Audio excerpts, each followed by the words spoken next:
Cognitive wars atau perang narasi yang sempat dicetuskan oleh Hasan Nasbi ini benar adanya.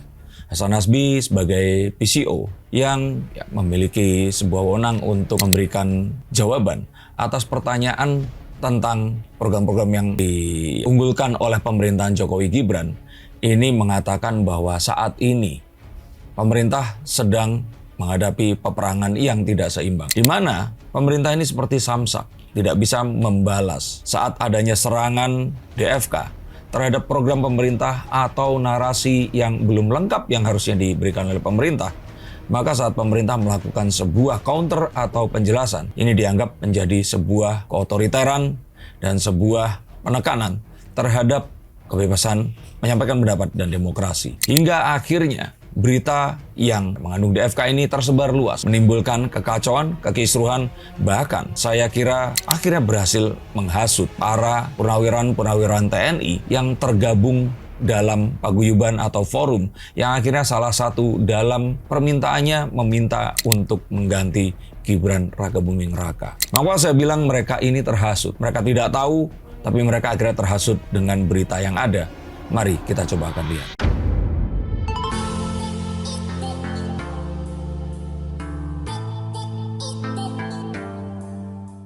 Halo Sainsikers, kembali berjumpa bersama saya Denny Darko. Tidak ada yang namanya misteri, yang ada adalah tanda-tanda yang kita semua coba untuk mengerti. Kali ini dalam perang kognitif atau perang narasi, tidak ada yang dianggap orang yang cerdas, tidak ada orang yang dianggap memiliki wawasan yang luas, tidak ada orang yang dianggap memiliki sebuah jabatan yang tinggi, hingga mereka ini bebas dan tidak terpapar oleh adanya disinformasi, fitnah, dan kebencian. Apa yang akan terjadi berikutnya? Mari kita akan lihat. Forum Purnawirawan Prajurit TNI mendeklarasikan 8 pernyataan. Oke, itu nggak usah dijabarkan. Semua yang di sini juga pasti tahu.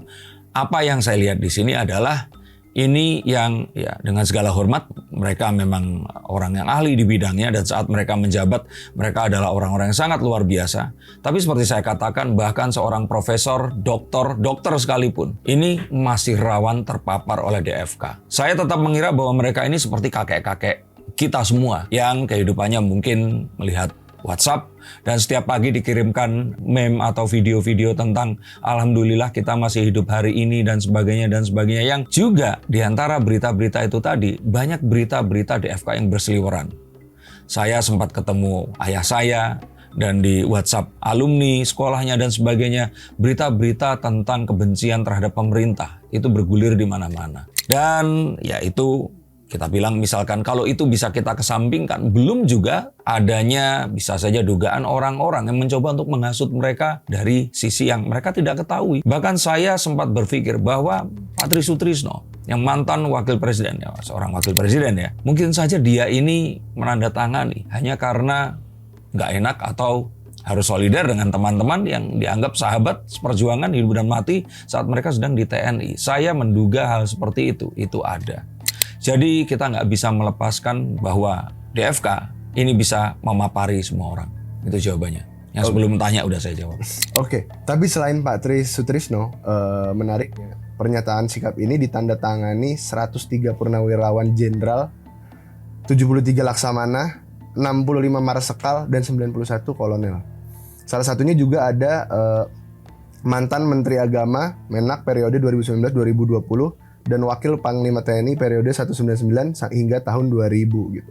Maksudnya apa yang terjadi di saat semua orang ini, termasuk kalau kita bilang orang-orang ini tidak ada orang-orang yang tidak pintar pastinya, dia jenderal, punya track record yang baik dan yang pastinya berkontribusi juga dengan negara Indonesia ini. Namun bisa sebanyak ini yang ikut tanda tangan selain mungkin ada hasutan atau mungkin kalau menurut Mas Den ada pihak-pihak luar nggak sih yang berusaha? Stop dulu sebentar untuk kalian semua yang merasa atau menganggap bahwa saya hanya membacakan tarot untuk artis-artis. Kalian salah. Kalian pun berkesempatan untuk bertatap muka dengan saya atau menanyakan apapun yang kalian ingin tanyakan dan biarkan kartu-kartu saya di sini mencoba untuk mencarikan alternatif jalan keluar dari pemecahan permasalahan yang terbaik untuk saat ini dan mendatang. Dan saya jamin ini semua akan private, hanya kalian dan saya yang akan mengetahuinya. apapun permasalahannya. Karena saat sebuah masalah terjadi, sebenarnya sebuah solusi itu menanti. Dan siapa tahu solusi terbaik dari permasalahan kalian akan ketemu saat kalian ngobrol dengan saya dan izinkan saya untuk membuka setiap kartunya kepada kalian. Hubungi segera nomor di bawah ini dan pastikan nomor ini saja dan izinkan saya untuk membantu memecahkan permasalahan apapun yang kalian alami. Semoga informasi ini bisa membantu kalian memecahkan permasalahan kalian. Oke, lanjut ke konten yang berikutnya. Yuk. Inilah yang dimaksud dengan cognitive wars. Bagaimana yang penting itu bukan tanda tangannya. Yang penting itulah saat berita ini tadi disebarkan, dampaknya itu adalah apa yang dibayangkan oleh orang-orang yang ada di sini. Kebayangnya itu kan oleh orang-orang yang sangat luar biasa. Mereka merasakan amarah yang sama, menandatangani, lalu mengundang wartawan, dan berita ini yang akan disiarkan. Yang paling penting adalah beritanya ini tersiar. Apakah 100 sekian tanda tangannya didapatkan secara paksa, atau karena nggak enak, atau apapun. Saya mengira bahwa ini semua sama seperti usaha-usaha yang lain, sama seperti saat Pak Jokowi ini dinominasikan di OCCRP. Nggak penting cara surveinya seperti apa. Nggak penting ini nanti akan benar atau enggak. Tapi saat itu diberitakan, dan ini adalah lembaga dari luar negeri, diberitakan dalam bahasa Inggris. Tuh kan, Jokowi sudah kehilangan martabatnya di mata dunia, Indonesia sudah dipermalukan. Yang mana endingnya akhirnya OCCRP pun juga mengatakan tidak menemukan itu. Sudah diberitakan, sudah kadung rusak, tapi pemberitaan tentang bahwa ini tidak ditemukan tidak didengarkan oleh orang-orang ini tadi. Inilah yang dinamakan dengan cognitive wars. Karena mereka ini sudah benci. Jadi apapun itu akan memberikan sebuah kebencian yang sama. Ini saya melihat dari cara peperangan ini terjadi. Jadi let's say misalkan ada 2 orang nih yang berseteru di sosial media. Ini akan mengumpulkan dukungan dari banyak orang. Apakah ini akun ternak? Apakah ini adalah akun telur? Apakah ini sesuatu yang kita nggak pernah tahu legitimasinya seperti apa? Tapi saat itu diberitakan, apakah kamu akan juga bersusah payah ngecek ini benar nggak Marsekal? Atau benar nggak dia tanda tangan? Atau benar nggak? Itu kan sesuatu yang kita nggak pernah tahu. Tapi yang pasti di sini, kalau memang mau dilakukan jajak pendapat, saya pikir akan lebih banyak. Bahkan ribuan TNI, anggota TNI, jenderal, marskal atau apapun yang akan mendukung Prabowo dan Gibran, dan apapun yang dikeberatkan oleh keberatankan oleh si orang-orang yang tergabung di forum ini tadi. Nah sekarang kan kalau mau ya seperti itu, tapi apakah ini yang kita inginkan? Apakah kita akan dibodohi oleh cognitive wars atau hal-hal yang sifatnya pemberitaan perang narasi di sosial media? Poin yang utamanya sebenarnya mengusulkan pergantian wakil presiden ya kepada MPR. Dan itu nggak mungkin. Emang bisa? Terus MPR emang akan melakukan itu dengan mudah? Mereka sebenarnya tahu bahwa itu nggak mungkin. Tapi itu tidak penting. Yang paling penting di sini adalah, jadi saat membuat nih yang saya duga, bikin 1, 2, 3, 4. Yang paling penting di sini adalah memisahkan Prabowo dan Jokowi.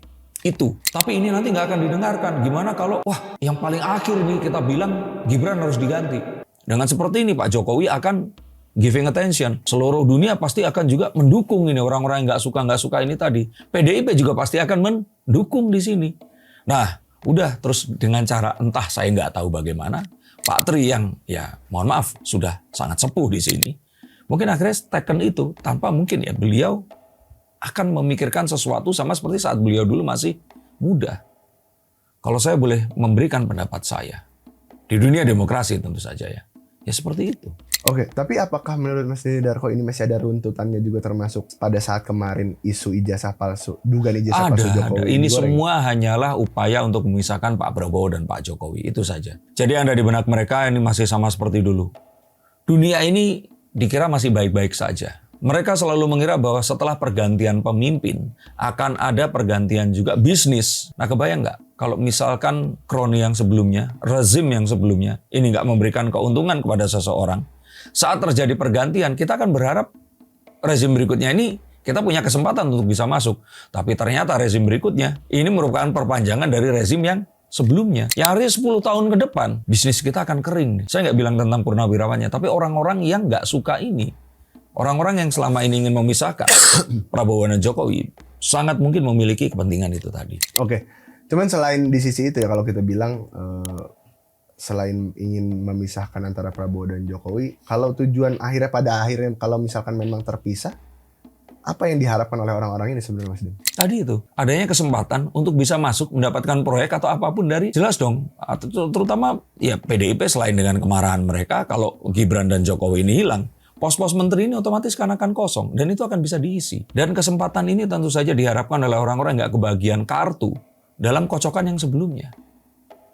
Ini sesuatu yang nggak perlu menjadi seorang pengamat politik, sarjana, atau apapun untuk melogikakan hal sesederhana ini. Oke, tapi ada juga yang membahas terkait sekarang sudah genap 100 berapa hari ya Pak Prabowo menjabat, mungkin udah hampir 4 bulan 5 bulan, termasuk Pak Rocky Gerung ya, yang mana Pak Rocky Gerung ini bilang ya karena kondisi Indonesia sekarang makin tidak baik-baik saja, termasuk kenaikan tarif Trump dan juga ada isu-isu termasuk dugaan ijazah palsu Pak Jokowi hingga kekisruhan yang ditimbulkan oleh para purnawirawan ini, forum bapak-bapak purnawirawan ini saatnya sudah mengganti orang-orang yang berhubungan dengan Pak Jokowi di kementerian. Apalagi banyak juga para pengamat politik dan termasuk Pak Rocky Gerung, menurut beliau ini banyak orang-orang Pak Jokowi yang juga nggak berkompeten sebenarnya yang ada di kabinet sekarang ini gitu. Terus gimana? Menurut saya Rocky Gerung harus segera di-Ferry Irwandikan ini. Jadi apa yang disampaikan ini, kalau saya pikir nggak ada data yang akan bisa disampaikan secara akurat tentang hal itu tadi. Yang artinya, misalkan saya melihat perdebatan antara Najwa Shihab dan Pak Bahlil ya seperti itu. Tapi akan sulit untuk mengganti Pak Bahlil karena seperti yang saya sudah katakan di konten yang sebelumnya, ini ada pertautan politik yang rumit. Dan kalaupun mau seperti itu, mungkin saja Pak Prabowo menginginkan. Tapi nggak semudah ya apa yang dikatakan oleh Pak Rocky Gerung ini tadi. Dan kalaupun memang seperti itu, saya pikir Pak Rocky Gerung ini memiliki sebuah akses langsung ke pusat pemerintahan yang bisa memberikan nasihat seperti itu. Sehingga kalau menurut saya apapun yang dikatakan, itu sama seperti mengatakan kepada Chef Juna misalkan, masak gitu aja sulit. Itu kan masak kayak gitu kan gampang. Itu kan sesuatu yang nggak semudah itu. Jadi kalau saya pikir ada pertautan politik, ada pertautan kekuasaan yang nggak semudah yang diteorikan oleh Rocky Gerung. Tapi apakah memang harus diakui bahwasanya menteri-menteri yang kalau kita bilang ya sempat berada di pemerintahan sebelumnya, ada beberapa yang memang kurang kompeten dan masih dipertahankan oleh Pak Prabowo? Kalau kurang kompeten selalu ada kekurang kompetenan dari orang lain. Misalkan saat saya bermain sulap, tentu saja Master Deddy Corbuzier akan lebih kompeten dibanding saya. Tapi kalau ternyata saya dibandingkan pesulap yang lebih muda, ya saya akan lebih kompeten.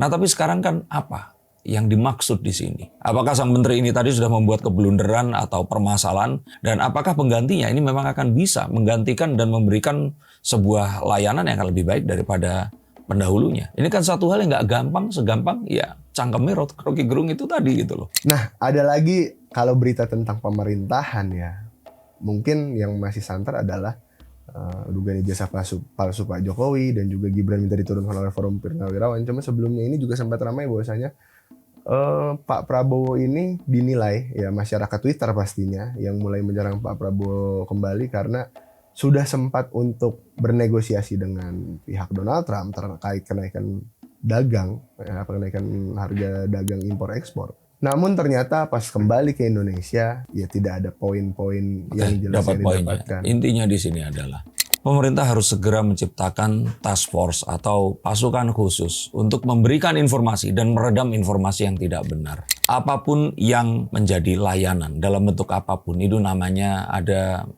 selalu akan ada namanya front of the house and back of the house. Panggung depan, panggung belakang. Saat kita datang ke hotel dengan lobi yang nyaman, dengan kamar yang wangi, staf yang cantik dan tampan dan mereka ramah sekali kepada kita, itu dibaliknya terjadi pertempuran, terjadi persiapan yang penuh kotor dan darah dan air mata untuk menyiapkan semua keindahan yang ada di depan ini.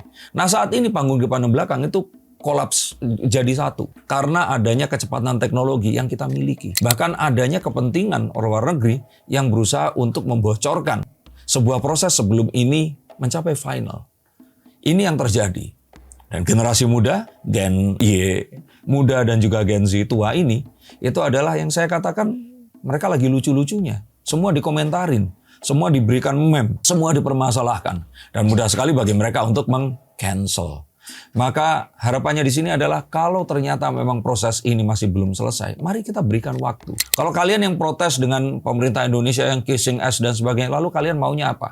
Mau kita melakukan resiprokal, membuat sebuah retaliasi tarif, dan menaikkan tarif Amerika seperti China? Emang lu siapa? Emang gue siapa? Emang kita siapa? Kita ini masih Indonesia, kita bukan China. Bahkan negara sekuat Kanada, Meksiko, yang merupakan tetangga dan aliansi terdekat Amerika saja itu kewalahan. Apakah kalian punya teori yang lain?